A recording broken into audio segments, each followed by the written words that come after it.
Hey, welcome back guys. Today we're covering a quick guide on how to check your sponsor on Cash App. Super useful if you're under 18 and using a sponsored account. It's simple, let's jump in. So guys, start by launching the Cash App on your phone, log in with your email or phone number and your PIN or Touch ID, whatever you've got set up. Make sure you're on the home screen. After that, tap the profile icon. It's usually in the top right corner. This takes you to your account settings where all the good stuff lives.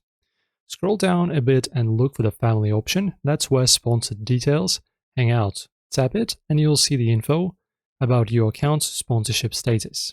Inside the family section, if you're sponsored, it'll show your sponsor's name or Cash App tag. That's the person, usually a parent or guardian who approved your account. If nothing's there, you might not have a sponsor, or you're over 18 with full access. Want to confirm or ask your sponsor something? Use the app to message them directly from the family page.